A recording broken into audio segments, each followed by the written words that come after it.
အားလုံးပဲမင်္ဂလာပါခင်ဗျာ MM Logic Gallery ကနေပြန်လဲကြိုဆိုလိုက်ပါတယ်ဒီဗီဒီယိုမှာဆိုရင်တော့ကျွန်တော်တို့ Cedar Plus မှာ debugging ဘယ်လိုလုပ်ရမလဲဆိုတဲ့အရာကိုကျွန်တော်တို့ discuss လုပ်အောင်ဖြစ်ပါတယ် code block မှာပေါ့ဘယ်လို debugging လုပ်ရမလဲ debugging ဆိုတာတော်တော်အရေးကြီးတယ်ကျွန်တော်တို့ debugging တက်သွားပြီဆိုရင်ကျွန်တော်တို့ looping လေးတွေကိုဘယ်လိုပြောင်းလဲသွားတယ်ကဏ္ဍလေးတွေဘယ်လို modify ဖြစ်သွားတယ်เนาะဥပမာ function တွေပါတယ်တင်ပါဆိုရင်လည်း value တွေဘယ်လို pass ဖြစ်သွားတယ်เนาะအဲ့လိုမျိုးအရာလေးတွေကိုကျွန်တော်တို့ပိုင်လုပ်နိုင်မှာဖြစ်တယ်ပေါ့ debugging တက်သွားပြီဆိုရင်အကုန်လုံးဝ easy ပဲဖြစ်သွားမှာပေါ့ဒါဆိုရင် debugging ကိုဒီနေ့ discuss လုပ်အောင်ဖြစ်တယ်ဒါဆိုရင် debugging ဘယ်လိုလုပ်ရမလဲဆိုတော့ကျွန်တော်တို့ဒီ code လုံးမှာဆိုရင် dollar အတွက်ကျွန်တော်ဖွင့်ထားတဲ့ program လေးရှိကျွန်တော်တို့ကဏ္ဍတစ်ခုရဲ့ reverse ရှာတဲ့ program ပေါ့ဒီ program ကိုကျွန်တော်တို့နားလည်ခြင်းနဲ့နားလည်လွယ်အောင်ဆိုရင်ကျွန်တော်တို့ဘာလုပ်ရလဲဆိုတော့အရင်ဆုံးဘာလုပ်ရမလဲဆိုတော့debugging လုပ်ရမယ် debugging လုပ်ရင်အကုန်လုံးဘယ်လိုမျိုးပြောင်းလဲသွားတယ်လဲဘယ်လို reverse ကိုရှာလဲဆိုတာကိုကောင်းကောင်းနားလည်နိုင်တယ်ပေါ့ကျွန်တော်အရင်တော့ရှင်းထားရလဲရှိပါတယ်အဲ့ဒီ video မှာသွားပြီးတော့လည်းကြည့်နိုင်ပါတယ်เนาะ palindrome ဆိုပြီးတော့ကျွန်တော်က video တစ်ခုလုပ်ထားပါတယ် Fibonacci prime တွေ palindrome တွေအကြောင်းကိုကျွန်တော် discuss လုပ်သွားတာရှိတယ်ဒါဆိုရင် debugging လုပ်တော့မယ်ဆိုရင်ကျွန်တော်တို့အရင်ဆုံးဘာလုပ်ရမလဲ point တစ်ခု anchor လုပ်ပေးရမယ် anchor လုပ်ပေးရမယ်ဒါဆိုရင် anchor လုပ်ဖို့အတွက်ဆိုရင်ကျွန်တော်တို့ကဘာလုပ်ရမလဲဆိုတော့တဲ့ဒီ number ရှိတယ်ဒီမှာ number တွေရှိရ rule လေးရှိရလေ number ရဲ့ဒီ column လေးရှိရလေအဲ့ number ရဲ့ဒီ column နားလေးမှာဘယ်ကနေdebug လုပ်မှာလဲလုပ်ချင်တဲ့နေရာကနေ anchor point တွေလေးစိုက်လိုက်တဲ့နော် anchor point လေးစိုက်လိုက်ပြီဆိုရင်ဒီကနေပြီးတော့ return 0 ထိကပါလဲ anchor point တွေဒါဆိုရင်အဲ့ဒီကိုသူက debug လုပ်သွားမယ်ဒါဆိုရင်ကျွန်တော်ကဒါလေးကို debug လုပ်မယ်ဆိုတော့ဒီနားလေးမှာ debug ဆိုတော့ option လေးရှိတယ်အဲ့ debug ထက်မှာ start continue ဆိုတာလေးရှိတယ်ဒါဆိုရင်အဲ့ဒီ F8 ဆိုတဲ့ button ကိုနှိပ်ရင်လည်း debug လုပ်သွားမှာဖြစ်တယ် start continue နော်ဒါမှမဟုတ်ဒီ button လေးဒီအနီအောင် button လေးကိုနှိပ်လိုက်မယ်ဆိုရင်လည်း debug လုပ်သွားမှာဖြစ်တယ်နော်ဒါဆိုရင် debug ထည့်သွားပြီးတော့ကျွန်တော် start continue နှိပ်ရင်လည်းဒါဆိုရင်သူက debugging console ကိုသူကဖွင့်လိုက်မယ်ဒါဆိုရင်ဒါ debugging console လေးဒါ debugging console မှာဘာလေးပေါ်လာမလဲဆိုတော့ဒီနားမှာများလေးပေါ်လာပြီဒါဆိုရင် debugging console လေးများလေးပေါ်လာပြီเนาะဒီနားလေးမှာပြီးရင်ဒီနားလေးမှာ button လေးတွေရှိတယ်ဘာ button လေးတွေရှိတယ်ဆိုတော့ debug ဆိုတဲ့ debug continue ဆိုတဲ့ button လေးရှိတယ်ပြီးကြရင် run to cursor ဆိုတဲ့ button လေးရှိတယ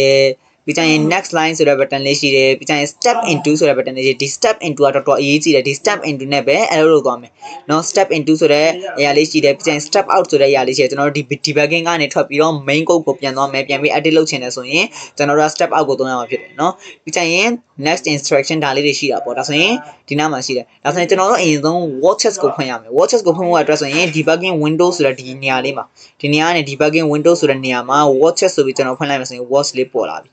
နော် watch လေးပေါ်လာပြီဆိုတော့ဒီနားမှာကြည့်မယ်ဒါဆိုရင် integer main ဆိုပြီးကျွန်တော်တို့ကဝင်လာတယ်နော် main function နဲ့ဝင်လာတယ် main function နဲ့ဝင်လာတဲ့အချိန်ကျရင်တဲ့ number ထဲမှာဘယ်လောက်ရှိလဲဆိုတော့140 9651နဲ့ဆိုတော့တန်ဖိုးဝင်နေတဲ့ number ထဲမှာဘာလို့လဲ initialize မလုပ်ထားတော့ garbage value တစ်ခုခုဝင်နေမှာပေါ့နော် garbage value တစ်ခုခုဝင်နေတယ် initialize မလုပ်ထားတော့ garbage value ဝင်နေတယ်ပြီးတော့ RDB ထဲမှာ16ဝင်နေတယ်ဘာလို့16ဝင်နေရလဲဆိုတော့ကျွန်တော်တို့ကဒီနားနေ့မှာ statement တစ်ကြောင်းမပြီးသေးတော့သူကဒီ initialize လုပ်တဲ့ကိစ္စကိုမလုပ်ရသေးလို့ကျွန်တော်ကဲဆိုပါဆိုကျွန်တော်က step into လုပ်လိုက်မယ် step into လုပ်လိုက်မယ်ဆိုရင် तू က statement တစ်ကြောင်းပြီးသွားတော့ RDB ထဲဘယ်လောက်ဝင်သွားပြီလဲ0ဝင်သွားပြီ RDB ရဲ့တန်ဖိုးဘယ်လောက်ဖြစ်သွားပြီလဲ0နော် RDB ထဲ0ဝင်သွားပြီနော်ပြီးကြရင်နောက်တစ်ကြောင်းဆင်းမယ်နောက်တစ်ကြောင်းဆင်းပြီဘာမှမဖြစ်သေးဘူးပြီးကြရင်နောက်တစ်ကြောင်းဆင်းတဲ့အချိန်ကျရင်ကျွန်တော်ကို input တောင်းလာမယ်ကျွန်တော် input တောင်းလာမယ်ဒါဆိုရင်ကျွန်တော် input သွင်းလိုက်မယ်တခုခု input တောင်းလိုက်မယ်ကဲဆိုပါဆို9606ဆိုတဲ့အရာကိုကျွန်တော် input တောင်းလိုက်တယ်။ဒါဆိုရင်ကျွန်တော်က input သွင်းလိုက်တယ်ဆိုရင်တဲ့နော် number ထဲဘယ်လောက်ဝင်သွားပြီလဲ9606 RDB ထဲမှာ0 quotient ထဲမှာ0 remainder ထဲမှာ0 quotient နဲ့ remainder ကိုကျွန်တော် initialize မလုပ်ခဲ့တော့သူထဲမှာ garbage value တစ်ခုခုဝင်နေမှာပေါ့။ဒါဆိုရင်ကျွန်တော်ကထပ်ပြီးတော့ step into လုပ်လိုက်မယ်။ step into လုပ်လိုက်တော့quotient ကိုကျွန်တော်က remainder နဲ့ပေးညီထားတယ်quotient ကို quotient ကို number နဲ့ပေးညီထားတော့number ထဲမှာ9696ရှိတော့အဲ့ဒီ9696တယ်ဆိုတဲ့တန်ဖိုးက quotient ထဲဝင်သွားတယ်ဒါဆိုရင် quotient ရဲ့တန်ဖိုးလဲ9696နောက်ထပ်ကျွန်တော်က step into လုပ်လိုက်မယ် step into လုပ်လိုက်တော့ဘယ်လောက်ဖြစ်သွားပြီလဲဆိုတော့ကျွန်တော် step into လိုက်တော့ဒီနေရာမှာဘာမှအလုံးမလုပ်သေးဘူး detailment တစ်စောင်းပြီးသွားပြီဆိုရင် remainder ရဲ့တန်ဖိုးက6ဖြစ်သွားတယ်ဘာလို့6ဖြစ်တာလဲ quotient ကိုတစ်စိမ်းနဲ့စားလို့ရတဲ့အကျွင်းဒါဆိုရင် quotient ဆိုတဲ့9696ကိုတစ်စိမ်းနဲ့စားလို့ရတဲ့အကျွင်းက6ဖြစ်တာဖြစ်တဲ့အတွက်ကြောင့်မလို့ remainder ထဲ6ဝင်သွားတယ်6ဝင်သွားပြီဆိုရင်ကျွန်တော်နောက်ထပ် step into လုပ်လိုက်မယ် step into လုပ်တော့ဘာဖြစ်သွားလဲဆိုတော့ REB ထဲ6ဝင်သွားတယ်ဘာလို့6ဝင်သွားလဲအရင်တော့ REB ထဲရှိတာဒီ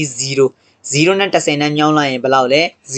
0အပေါင်း remainder ထဲမှာရှိတဲ့6ဆိုတော့6အဲ့ဒီ6ဆိုတဲ့တန်ဖိုး REB ထဲဝင်သွားတယ်ဒါဆိုရင် quotientเนาะဒီနေရာမှာကြည့်မယ်เนาะဒီ quotient ဆိုတဲ့တန်ဖိုး quotient divided equal slash equal 10ပေါ့ဒါဆိုရင် quotient ကို10နဲ့စားလို့ရတဲ့စားလို့ရတဲ့စားလက်ကို quotient နဲ့ထည့်ဒါဆိုရင် quotient ကို10နဲ့စားလို့ရစားလက်ဆိုတော့ကြတော့9 6 6 6ကို10နဲ့စားတော့9 6 9အဲ့ဒီ9 6 9ကို10နဲ့စားလိုက်ရင်9 6 9 6ကို10နဲ့စားရင်9 6 9ရမှာပေါ့အဲ့9 6 9ဆိုတဲ့တန်ဖိုးကို quotient နဲ့ထည့်ဒါဆိုရင်ကျွန်တော်က step in လို့လိုက်မှာဆိုရင် quotient ရဲ့တန်ဖိုးက9 6 9ဆိုပြီးပြောင်းသွားလိမ့်မယ်9 6 9 quotient ရဲ့တန်ဖိုးအဲ့ဒီ9 6 9ဆိုတဲ့တန်ဖိုးကိုသူကသွားစစ်မယ် white loop ထဲ white loop ထဲသွားစစ်လိုက်တော့ကြာဘာဖြစ်သွားလဲဆိုတော့ကြတော့အဲ့ဒီ white loop ထဲသွားစစ်လိုက်ရင်9 6 9ဆိုတဲ့တန်ဖိုးကနော်0ထက်ကြီးနေတော့ loop ထဲဝင်လာမယ် loop ထဲဝင်သွားရင် loop ထဲဝင်သွားတော့ဘာမှအလုံးမလုပ်သေးဘူးနောက်တစ်ချောင်းဆင်းတဲ့အချိန် statement တစ်ချောင်းပြီးသွားတော့ဒီ statement မှာဘာပြောလဲ remainder equal to quotient divided modulo 10ပေါ့ဒါဆိုရင် quotient က9 6 9 9 6 9 10နဲ့စားလို့ရတဲ့စားလက်ကခွန်ဆိုတဲ့တန်ဖိုး remainder တဲ့ထက်ဒါဆိုရင် remainder ထဲမှာဘယ်လောက်ဝင်သွားပြီလဲခွန်ဝင်သွားပြီတဲ့ remainder ထဲခွန်ဝင်သွားပြီမိတိုင်းနောက်တစ်ချောင်းဆင်းသွားရင်ကျွန်တော်တို့ REB တဲ့ဘယ်လောက်ဝင်သွားပြီလဲ60ခွန်ဝင်သွားပြီ။ဘာလို့လဲအရင်တော့ REB မှာရှိတာဒီ6ကို30နဲ့မြောက်60ကိုခွန်နဲ့ပေါင်းလိုက်တော့60ခွန်ဆိုပြီးဝင်သွားပြီ။ပြီးကြရင် quotient ကို30နဲ့စားလိုက်ရင်ဘယ်လောက်ရသွားမလဲဆိုတာကတော့အရင်အခု quotient မှာလောလောဆယ်ရှိတာဒီ96ခွန်96ခွန်ကို30နဲ့စားလို့ရတဲ့စားလက်က56ဒါဆိုရင် quotient နဲ့56ဖြစ်သွားလိမ့်မယ်တဲ့။အဲ့ဒီ56ကတဲ့0ထက်ကြီးသလားဆိုပြီးသွားစစ်အောင်မယ်။သွားစစ်တော့0ထက်ကြီးနေတော့သူကအထဲထဲကိုဝင်သွားမယ် loop ထဲဝင်သွားမယ်နော် loop ထဲဝင်ပြီးတော့ကြတော့မှ remainder equals to quotient modulo 10ဆိုတော့ကြတော့ quotient က56 modulo 10လောက်လိုက်တော့ကြတော့ remainder ထဲမှာ6ဆိုတဲ့တန်ဖိုးဝင်သွားလိမ့်မယ်ကျွန်တော် next လုပ်မယ်ဆိုရင် remainder ထဲမှာ6ဆိုတဲ့တန်ဖိုးဝင်သွားပြီ6ဆိုတဲ့တန်ဖိုးဝင်သွားပြီဆိုရင် REB တဲ့ဘယ်လောက်ဝင်သွားမလဲ REB တဲ့6ခွန်6ဆိုတဲ့တန်ဖိုးဝင်သွားမယ်ဘာလို့လဲဆိုတော့အရင်တုန်းက REB တဲ့ရှိတာဒီ60ခွန်အဲ့ဒီ60ခွန်ကို30နဲ့မြောက်680ကို6နဲ့ပေါင်းလိုက်တော့6ခွန်6နော်အဲ့6ခွန်6ဆိုတဲ့တန်ဖိုးရလာပြီဆိုရင်လောလောဆယ်အတွက် quotient မှာရှိတာဒီ56အဲ့ဒီ56ဆိုတဲ့တန်ဖိုးကို30နဲ့စားလိုက်ရင်9ဆိုတဲ့စားလိုက်ရတယ်နော်ဒါဆိုရင်နောက်တစ်ခေါက်ကျွန်တော် step into လုပ်လိုက်ရင်quotient တဲ့9ဆိုတဲ့တန်ဖိုးဝင်သွားပြီ9ဆိုတဲ့တန်ဖိုးဝင်သွားပြီဆိုတော့ကျွန်တော်ကဘာလုပ်မလဲဆိုတော့အဲ့ဒီ9ဆိုတဲ့တန်ဖိုးကတဲ့0ထက်ကြီးသေးသလားဆိုပြီးသွားစစ်အောင်မယ်ဒါဆိုရင်သွားစစ်မှာဖြစ်တဲ့ကြောင့်မလို့0ထက်ကြီးသေးသလားဆိုပြီးကျွန်တော်တို့သွားစစ်မယ်သွားစစ်လိုက်တော့ကျတော့0ထက်ကြီးသေးတော့အထဲထဲဝင်လာမယ် loop နဲ့ loop နဲ့ဝင်လာပြီးတော့ကျမှ remainder တဲ့အဲ့ဒီ9ကို30နဲ့စားလို့ရတဲ့အကျွင်းကိုထည့်မယ်အကျွင်းက9ဆိုတဲ့ຢာကထ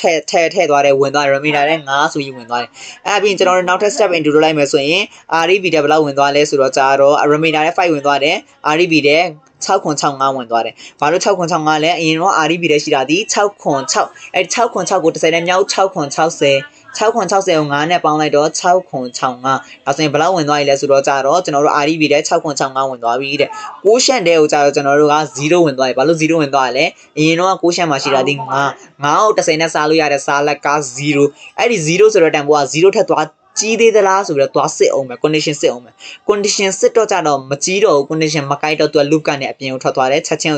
loop ကနေအပြင်ကိုထွက်သွားတယ်အပြင်ထွက်ပြီးကြတော့မှသူက output ထုတ်เสียထုတ်သွားမယ်ဒါဆိုရင်ကျွန်တော်အခုကြည့်မယ်ဆိုရင် number တက်ရှိရသည်9606 REB တက်ရှိတာသည်665တဲ့ဒါဆိုရင်9606ရဲ့ပြောင်းပြန်က665 6ခွန်65မှန်လားမမှန်ဘူးလားမှန်တာပေါ့ဒါဆိုရင်ဒါက debug လုပ်တာပေါ့နော်ဒါဆိုရင်ဒီ window လေးဒီ watch window လေးကိုကျွန်တော်ဖြတ်လိုက်မယ်ဆိုရင်ဖြတ်လို့ရပါတယ်ပြီးကြရင်